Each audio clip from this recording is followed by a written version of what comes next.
Hi, I'm Miss Marcie, and you are listening to Conversations with Miss Marcie podcast. If you are looking for watered down conversations, this might not be the podcast for you. I'm just saying. Hey everybody, welcome to another episode of Conversations with Miss Marcie. I am Miss Marcie. If this is your first time tuning in, welcome. Thank you for stopping by. And if you are a return listener, to my continued listeners and supporters, welcome back and thank you all so much. And to all of you, I always say you can be listening to any podcast, but you chose to listen to this one. So for that, I do appreciate you. Okay. So y'all know how I like to do it. Before I get into anything, let's get into this reflection. It says, when I'm patient, I let the universe do for me what I cannot do No, let me read that again. When I'm patient, I let the universe do for me what I cannot do for myself. Yeah, I like that. Yeah. You sit back, you pray on stuff and you just let it work. You let the universe work. You put it out there into the universe. You put it out there into the atmosphere and let it come back. Yeah. So anyway, sorry about that, y'all. I'm sitting up here looking at a TV, actually. I am, well, first let me say this. This is the month of June. Shout out to all my gay listeners. I'm just going to say, no, let me say it like this. Shout out to all my LGBTQ listeners. I think I said all the letters right. LGBTQ. I think some more letters was added or something. Well, I just stick to the LGBTQ because I can't add them. I can't add them more letters. LGBTQ. That's, y'all know, you know what I'm saying? Y'all know who I'm talking about, whatever. So anyway, forgive me if I missed a letter. It ain't no blaming. It ain't, you know what I'm saying? Don't charge it to my heart, okay? So anyway, yeah, shout out to my LGBTQ listeners. This is Gay Pride Month. And yeah. Speaking of Gay Pride Month, I'm sitting up here while I'm on the microphone talking to y'all. I wanted to get on here and talk real quick, but I'm sitting here actually watching Brad Loves Judy, and they're back, whatever, for the season premiere of season 2. But I don't know if this is a special, if this is this is season 2. I did watch season 1 and it was actually pretty good. I actually like the Brat, I like the Brat. I remember when Brat first came out with so funkified. Oh my gosh, that was a hit back in 94? Whoo! Anyway, I'm sitting here looking at this or whatever. I wanted to see their wedding because I know it was like over the top. Speaking of that, I think if I was gay or whatever, if I liked girls, I think the Brat is really pretty. I think she would be I don't know. See, it's hard for me to say because I'm not gay, but I think if I was into girls, I don't think I would like the stud type of girl. Like, I know, like, and don't get me wrong, give me some pretty studs or whatever, but I just don't think I would be into that type of girl. The Brat is tomboyish, yet she's feminine because, like, she wears her makeup and stuff. She get her nails done. She's very feminine, but she is very tomboyish. I think if I was to go that route, she would be the closest to the stud route that I would go. But I think that if I were into girls, it would have to be like, I think I would be into like girly girls, like real feminine girls. I don't know. That's just me talking. I don't know. Like I said, I don't know. I've never been with another girl. I've never tried to be with another girl. I don't know. I'm just talking. I'm just going off of what I see or whatever. I'm just going off of what I think I might like. I don't know if I were to be that way. I don't know. So yeah. So they're planning this huge wedding or whatever. Let me ask y'all something. I saw this on Instagram where they were asking, would you be okay with going to the courthouse, or would you just have to have a huge wedding And my opinion is, I think the wedding is for show. It's for people. It's for the people to come and watch you and your mate say "I do" and profess your love in front of before God and your family and loved ones. I mean, your family and friends and everything. But I've often been told, don't get caught up in don't get caught up in the wedding. Don't plan for the wedding, plan for the marriage, which is a true statement. Um, I like beautiful weddings. I think they are beautiful. But it is unfortunate that sometimes, you have this big old beautiful wedding and you don't even be married for 2 years, you know what I mean? Or maybe 4 years or some shit like that. But um I wouldn't be opposed to going to the courthouse. I would I think it would depend on what me and my husband have planned for our future. Like it depends if we already in a house or are we wanting to buy a house. Um are we wanting to have a big honeymoon or what are we trying to do with our funds? I think that would determine how I would want to go about the wedding. But I don't know, the way I see people be stressing out over weddings and shit, and you got the bridezillas. Y'all remember that show Bridezilla? Do that still come on? But you got the bridezillas and shit. I know, I ain't gonna lie. I know I'll be a fucking bridezilla. I know it. Fuck shit. I know because I'm already kind of controlling now. Like I was telling my one girlfriend. I said if I get married, I don't want people having their cell phones on at the fucking wedding and like during the ceremony, while I'm walking down the aisle and stuff like that. They can pull their phones back out when we get to the reception part. And she said, "Girl, you can't control what people do. You're just controlling. You can't control that. You can't make people not have their phones. You know how people are about their phones." I said, "Shit, at my wedding, that's the fuck I will." You don't, or your ass ain't coming to my wedding. Shit, I'm gonna let people know ahead of time. Listen, during the fucking ceremony, I want you to because I want your undivided attention, and I want all eyes on me, and I want your ass engaged in me walking down the aisle, and then we saying "I do." I don't want no cell phones out. Go back to the times when we didn't have all that. You just want the shit so you can post it on social media. No, you pay attention to me walking down the aisle, like I said, because I want all eyes on me. And when you sit up there with your phone in your hand and you trying to record and all this type of shit, you're not in the moment. I need you to be in the moment. And then when we done with that, you can put your phone back out at the reception. So yeah, my friend, she was like, "Girl, you're just what she say? You're just controlling, and but you can't make people." I'm saying shit at my wedding, I will, but but yeah, so it's like people do make a big fuss over the wedding because it's the optics. It's beautiful. It's, oh my gosh, but yeah, I mean really, the thing is, you can get married, but can you stay married? Can you stay married? you know and I here's what I think.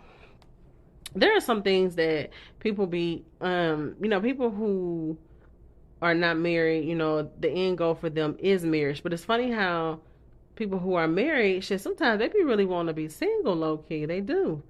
Um, but I heard a person told me that the same stuff that go on in the dating world, sometimes that shit play out in marriages too. Like you have people who be married who still play games with each other, or they still be prideful. And you think in a marriage, you know what I'm saying, a person be very, very, very, they let down their guard and they don't be, you don't expect somebody to be prideful not in a marriage. But really, it still goes on in a marriage. People be having their egos and stuff like that. Or sometimes it'd be like when it comes to finances, people be on a different page. And I think that's why you got to have conversations before you get with somebody and get married or whatever. Because like for instance, sometimes like me and my friends we've had the conversations about people, whether you believe in a 50-50 household split. Like, do you think your man should pay do you think you should go 50-50 with somebody, or do you feel like the man should pay all the bills or most of the bills? And some women, they have a problem with the whole 50-50 split. Some women feel like that shows that that man, he ain't really in a position to where he could take care of her if she needed him to. Or some women look at that like you broke nigga. Like if you got to pay 50-50 with your girl and you a broke dude, I don't think it's necessarily a thing of a dude being broke because he needs to go 50-50 with, or he wants to go 50-50 with a woman. I don't think it's that he's broke. I just think it's a preference. I think it's just a preference, and it's just all about, um, people's idea of how they want their finances dealt with, and how they want to maneuver when it comes to finances in their household. You know, um, yeah, I actually knew a guy who was married, to a woman. He was married for about 15, 16 years or something like that. And he was the breadwinner. He paid all the bills. Like, he never let her pay not a one bill in the 16 years of marriage. Now, I know listening, my listeners just like, oh, that sounds good as fuck. Like, oh my gosh. But at the same time, yeah, that's something that, and he is what would be considered a high value man. But I know with that though, that comes with a price. There's a lot of things that you may have you may endure. My thing is, when I think of something like that, I think of other women, because I feel like, when a man has money and stuff, he has options, and women love a man with money. Okay, so some shit is just not that simple. It's like you have to understand that there are going to be there's a price to pay for everything. And I was telling my one girlfriend today. I was telling my one girlfriend today because she's single and everything, and she was just like, I'm not settling for no man who is like, who doesn't have the financial muscle. Either he has to be making more than me, or he has to be making just the same as me. Like, she refuses to date a man who makes less than her. Now, she makes really good money. She's a travel nurse. She makes really good money. So it's like, I told her, I said, well, what if he don't make more than you, and what if he does not make just as much as you? What if he does make less than you? However, he treats you really good. She was like, I'm not willing to compromise on my financial stance. She was like, I'm not willing to compromise that. She said, I do not want no dude where he got to tell me no about things, or we can't afford to do this, we can't afford to do that. She said, fuck no, absolutely, absolutely not. She was like, I might as well just be by my damn self. She was like, I'm telling you, I'm not gonna get with no man, because she even mentioned how, divorce, one of the top reasons for divorce is financial. It's finances. And she was like, I'm not willing to compromise no with no man when it comes to finances. She was like, and I mean, I couldn't even say nothing, and I wouldn't try to, because that is her preference. But I really couldn't say nothing because she makes, good money. She makes good money. So I mean, she does have the right to have her own preference. People always act like sometimes just because you don't say that you're okay with being with someone who makes less than X amount a year, or he makes, a low amount every year, people think that if you're not saying that, then you're saying something wrong. It's like women always catch a bad rep when it comes to their preference in men and finances. Like, if they say, well, I want a man that made over X amount every month, or, every year, or whatever. And then it's like, oh, you're a gold digger or whatever, or you something. There's a name attached to it that they want to call you. And I don't agree with that. I do feel like people are entitled to their preferences, what they consider and what they want, because we all have our ideas of, we all have our ideologies and ideas of what our mate looks like to us. Like, what do we desire? What do we, who is our ideal man? Now, we do have to keep in mind that sometimes your ideal man is not going to come packaged the way that you expect him to. So you got to be careful being hung up on that stuff too. Like, you can't be thinking like, I need a man that's going to have washboard abs.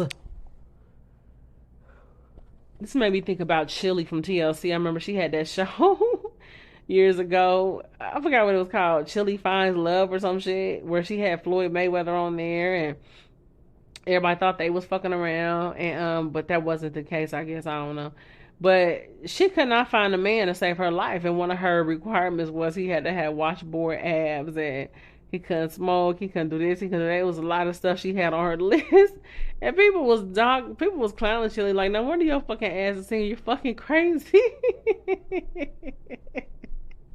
And her son with Dallas Austin, he just got engaged, and people was talking about her with that. Like, how the fuck your son get engaged before you did?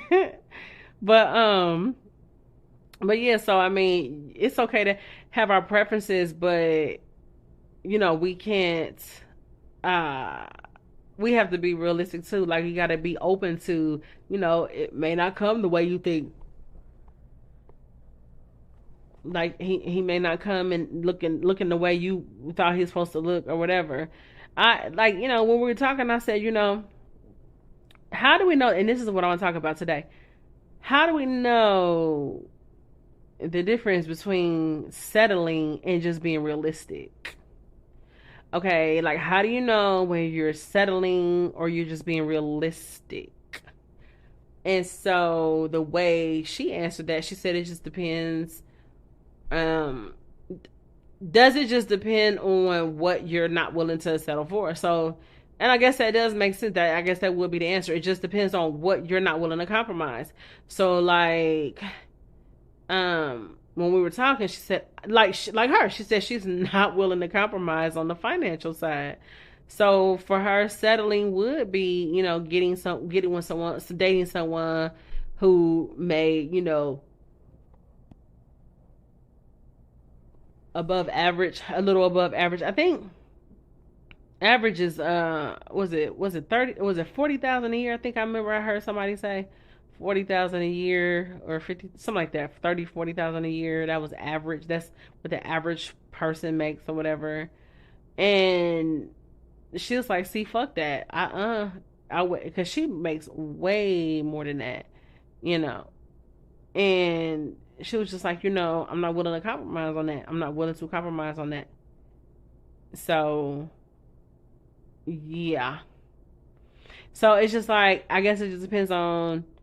So, like, for instance, stuff like, if you don't like a cigarette smoker, like me personally, I don't like a cigarette smoker. I don't. Mm-mm. And I guess if I got, if I got with a man who fucking chain smokes cigarettes, who chain smokes cigarettes, I guess I would be settling, because that's not something I care to compromise. Um, so yeah, it just all depends.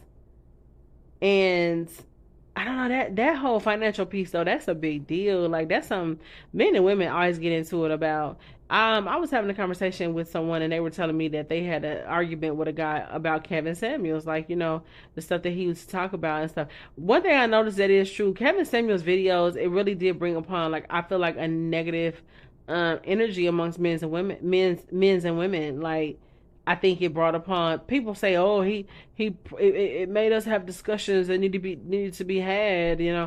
Um, I don't.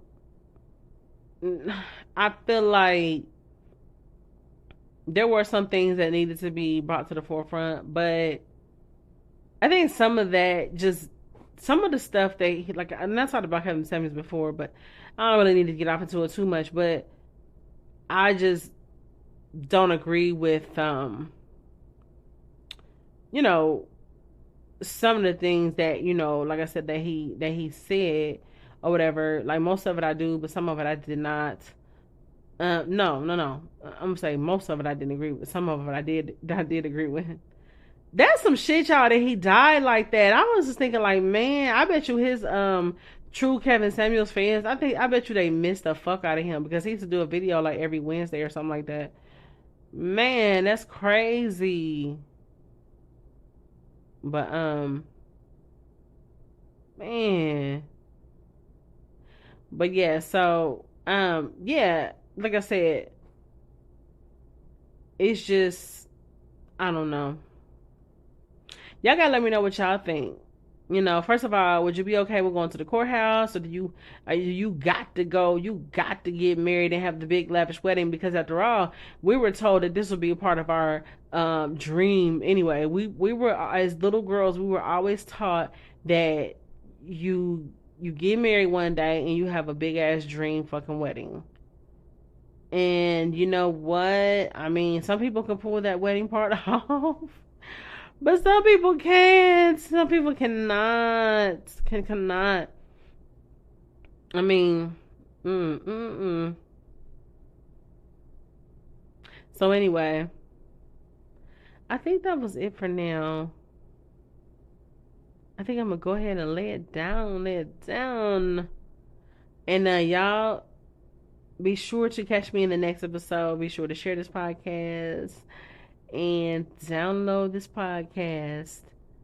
And all right, y'all. Catch y'all in the next episode. Until next time, peace. All right, guys, that's a wrap. And once again, thank you so much for tuning in. I hope you enjoyed today's episode. Now, don't be stingy. Go ahead and share this podcast. And don't forget to follow on social media. Remember, you might get glad about what I said, or you might get mad about what I said. Either way, I said what I said. Till next time, y'all take care. Bye.